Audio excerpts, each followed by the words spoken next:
गुस्सा, क्रोध एक ऐसी समस्या है, एक ऐसा विकार है जो करने वाला, जो गुस्सा कर रहा है, वो खुद भी इतना अशांत, इतना बेचैन, इतना परेशान होता है, खुद भी उसमें जलता है और उसके संपर्क में आने वाले सारे लोग जलते हैं। गुस्से में, क्रोध में ऐसी बात कर जाता है, ऐसी बात बोल देता है, ऐसा काम कर देता है जिसका उसको आगे चलकर बहुत पछतावा होता है। एक उदाहरण मैं आप लोगों को बताता हूँ। एक बार ऐसे ही हुआ कि भगवान बुद्ध प्रवचन दे रहे थे, कहीं अच्छी बातें बता रहे थे। उनका काम था लोगों को सन्मार्ग पर ले जाना, लोगों को अच्छा दिशा दिखाना।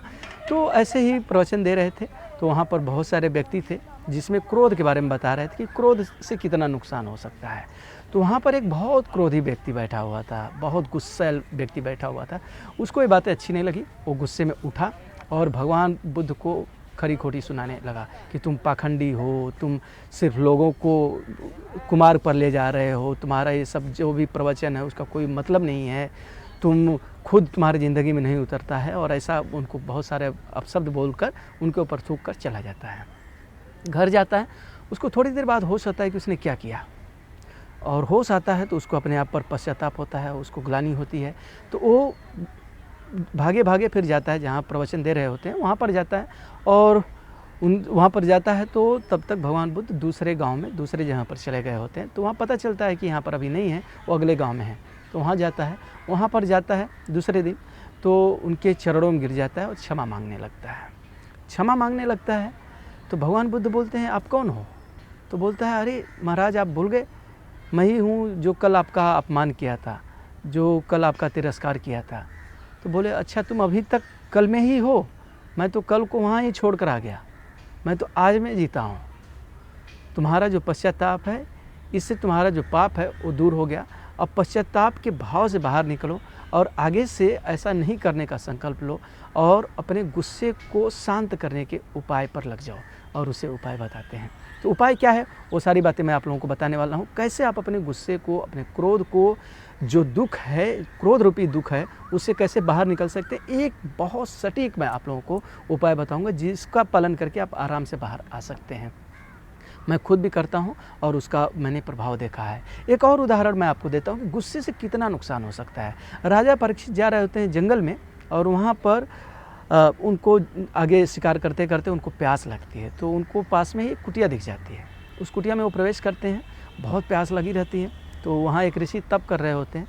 तो ऋषि से बोलते हैं कि मुझे प्यास लगी है और क्या कारण रहता है पीछे का, वो उस पर मैं नहीं जाता हूँ, कलयुग और उनका, तो उस पर मैं नहीं जाता हूँ। बस बात हमारी है कि क्रोध क्या कर सकता है।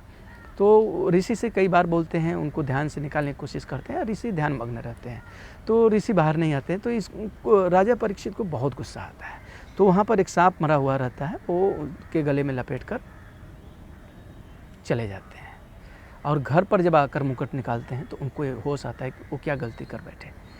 तो कहने का मतलब कि जब आदमी क्रोध में होता है, गुस्से में होता है, तो अपना ही जो मंगल है उसका अमंगल करने लगता है, उसको ही नुकसान पहुंचाने लगता है, अपना ही जो कल्याण का काम है उसमें बाधा क्रिएट करने लगता है।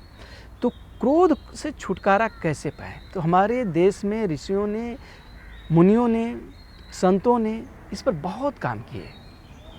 मन के जो विकार हैं, सिर्फ क्रोध ही नहीं, बहुत दूसरे विकार भी, ईर्ष्या हो, द्वेष हो, काम हो, सब विकारों से कैसे मुक्ति पाएँ। तो अलग अलग उपाय, अलग अलग तरह से कैसे छुटकारा पाएँ, इसके लिए अलग अलग मार्ग का सुझाव किए। तो एक मार्ग तो ये हो जाता है कि जैसे किसी को गुस्सा आया तो माइंड को डाइवर्ट करो। तो क्या करो डाइवर्ट करने के लिए? तो मन ही मन काउंटिंग करना शुरू कर दो, 1 2 3 4 ऐसे अब काउंटिंग करने लग जाओ। तो इससे क्या होगा कि मन का एक हिस्सा जो है वो काउंटिंग में लग गया। तो जो गुस्से का प्रभाव था वो धीरे धीरे कम होने लग जाएगा, क्योंकि माइंड डाइवर्ट हो गया। ये हो गया एक पलायनवादी। दूसरा फिर और हुआ, इससे भी इतना छुटकारा नहीं मिला, तो हुआ कि कुछ और बॉडीली एक्शन भी उसमें डाला जाए। तो किसी को बहुत गुस्सा आए तो क्या करो, उठ कर जाओ, 1 गिलास पानी पियो। तो इससे क्या होगा कि मन का एक हिस्सा मूल भाव से, जो गुस्से का कारण था, उससे हटकर थोड़ा सा दूसरी चीज़ में लगा, शरीर भी उसमें एक्शन में आया, तो माइंड जो है डाइवर्ट होना शुरू हुआ। तो वहाँ पानी पी रहे हैं। तो अब वही होगा क्या, काउंटिंग कर रहे हैं, थोड़ी देर बाद 1 2 3 4 5 काउंट करेंगे और फिर से वही भाव पर आ जाएंगे। उसके कारण पर आ जाएंगे कि गुस्सा क्यों आया, और वही मन में दोहराने लगेंगे और गुस्सा बढ़ता है। और यहाँ भी पानी पी रहे हैं और मन ही मन गुस्सा किए जा रहे हैं, तो इससे भी छुटकारा नहीं मिला। तो फिर आगे हुआ कि क्या किया जाए, तो श्रद्धा डाली जाए, किसी के अंदर ऐसी श्रद्धा डाली जाए जो श्रद्धा के अभिभूत होकर उसको छुटकारा मिल जाए, इस विकार से छुटकारा मिल जाए। तो इसके लिए किसी देवी में श्रद्धा डाल दो, किसी देवता में डाल दो, किसी ईश्वर में डाल दो, किसी गुरु महाराज में डाल दो, किसी गॉड में डाल दो, किसी में भी डाल दो, या किसी दार्शनिक चिंतन में लग जाओ। मन को किसी दार्शनिक चिंतन में लगा दो कि आत्मा अजर है, अमर है, मैं तो अनंत हूँ, जो आत्मा मेरे अंदर है वो सामने वाले के अंदर भी हैं। ऐसे दार्शनिक चिंतन में लग जाओ, तो मन का एक हिस्सा जब दार्शनिक चिंतन में लग जाएगा तो जो क्रोध का प्रभाव होता है वो अपने आप ही कम हो जाएगा। लेकिन आप देखेंगे तो इससे तो थोड़ा तो छुटकारा मिलता है, लेकिन पूरा नहीं मिलता, क्योंकि ये भी पलायनवादी विचार है। मतलब आपके अंदर गुस्सा आया, वो विकार आया, आप उसको सप्रेस कर रहे हो, दबा रहे हो। माइंड को डाइवर्ट करना मतलब उसका एलिमिनेशन नहीं हुआ, उसका निष्कारण नहीं हुआ। जब तक कारण का निवारण नहीं होगा उसे छुटकारा नहीं मिलेगा। भगवान बुद्ध ने सिखाया उपाय क्या करना है। कोई भी विकार आए, हम बात यहाँ क्रोध की कर रहे हैं, गुस्से का कर रहे हैं, तो उसके बारे में ही करेंगे। जैसे कोई भी कारण से आपको गुस्सा आया, आप उस गुस्से में जलने लग गए, तो सबसे पहले आप ये देखना शुरू करिए कि आपके शरीर में क्या परिवर्तन हुआ, एक बायोलॉजिकल चेंजेस क्या हुए आपके बॉडी में, भौतिक परिवर्तन क्या हुआ। तो आप देखेंगे कि आपकी सांस जो है अपना जो रिदम था वो खो दी, सांस चंचल हो गई, बहुत तेज होने लग गई सांस। डिप्रेशन में होते हैं तो स्लो हो जाती है, सांस जो है लयबद्धता अपनी खो देती है, सांस तेज हो जाता है। दूसरा परिवर्तन आप क्या देखेंगे, हृदय की धड़कन बढ़ गई, क्योंकि आपको वैसी एनर्जी चाहिए उस गुस्से को कोप अप करने के लिए। ऐसे हार्मोन सिक्रेट होने लगते हैं तो धड़कन बढ़ जाती है, जिसकी वजह से आपको बेचैनी परेशानी शुरू हो जाती है, तो धड़कन बढ़ जाती है, सांसें बढ़ जाती हैं। और फिर आप सूक्ष्मता से देखेंगे तो चेहरा तमतमा जाता है, ब्लड सर्कुलेशन जो है चेहरे की तरफ ज़्यादा आ जाता है। ये सब परिवर्तन, कभी कभी रोंगटे खड़े हो जाते हैं, तो ये सब परिवर्तन होते हैं शरीर में। तो ये एक संवेदना है, एक परिवर्तन है। इस परिवर्तन को देखने लग जाइए कि गुस्सा आया तो क्या परिवर्तन हुआ। तो एक सामान्य आदमी ये सारे परिवर्तन तो शायद न देख पाए, और भी इससे सूक्ष्म जाकर दूसरी संवेदनाएं भी होती, जो विपश्यना किए हैं उनको अच्छी तरह से समझ आता है। गुरुजी बताते हैं, गोयनका गुरुजी, कि क्या क्या करना है। तो मैं उनसे ही थोड़ा सा इंस्पायर होकर आप लोगों को ये बात बता रहा हूँ। तो क्या करना है, संवेदना नहीं देख पाते हैं तो सांस को देखने लग जाइए। यानी गुस्सा आया, बाहर का कारण आलंबन और शरीर में परिवर्तन, परिवर्तन मतलब सांस में एक क्या हुआ, तो सांस को देखने लग जाइए कि सांस कैसी हो गई है। सांस को देखने लग जाएंगे तो गुस्से के कारण जो संवेदना पैदा हुई उस पर आपका ध्यान जाने लग जाएगा। जब उस पर ध्यान जाएगा तो वो जो विकार है वो धीरे धीरे बाहर निकलने लग जाएंगे। जो आपके सबकॉन्शियस माइंड में है वो कॉन्शियस माइंड में आएगा और धीरे धीरे एलिमिनेट होना शुरू हो जाएगा। तो यहाँ पर आप सप्रेस नहीं कर रहे हैं, आप अमूर्त भाव से, समता भरे भाव से देख रहे हैं, जिसके वजह से उसका एलिमिनेशन हो रहा है, निष्कारण हो रहा है, सप्रेशन नहीं हो रहा है। यहाँ पर आप उसको दबा कर उसको इकट्ठा नहीं कर रहे हैं, संग्रहित नहीं कर रहे हैं। संग्रहित करेंगे तो वो कब फट जाएगा, कब एक ज्वालामुखी का रूप ले लेगा, पता नहीं। तो ये जब आप उपाय करेंगे, सांस को देखना, सांसों के साथ जो शरीर में परिवर्तन आए हैं, मोटे मोटे परिवर्तन, छोटे परिवर्तन, सूक्ष्म परिवर्तन शायद आप समझ नहीं पाएंगे, तो मोटे मोटे जो परिवर्तन आए हैं, जो बदलाव आ रहे हैं, उसको देखने लग जाइए।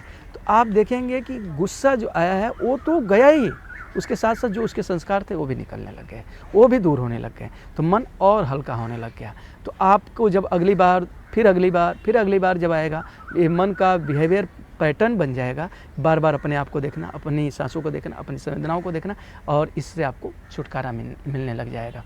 जीवन पूरी तरह से बदलने लग जाएगा।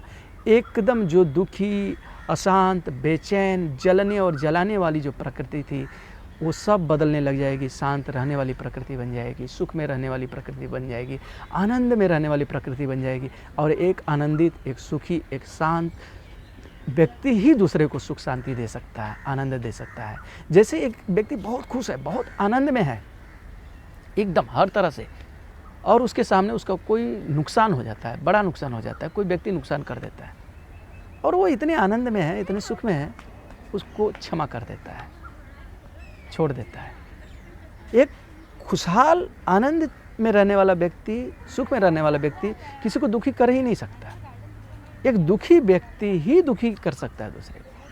तो ये परिवर्तन यहाँ से यदि आप लाएंगे, यदि आप देखेंगे बहुत आनंद में है तो आपने उसको क्षमा कर दिया। यदि आप देखेंगे बहुत गुस्से में है, बेचैन है, परेशान है, छोटी सी गलती किया, आपका लड़का ही हो, 4 साल 5 साल का बच्चा हो, 3 साल का बच्चा हो, उसने कोई गलती कर दी, बच्चे तो अबोध होते हैं, मासूम होते हैं, उनसे गलती हो गई, वो भी आप नहीं क्षमा कर पाते, उसको भी जाकर 2 शब्द बोल देते हैं, डांट देते हैं या उसको थप्पड़ मार देते हैं।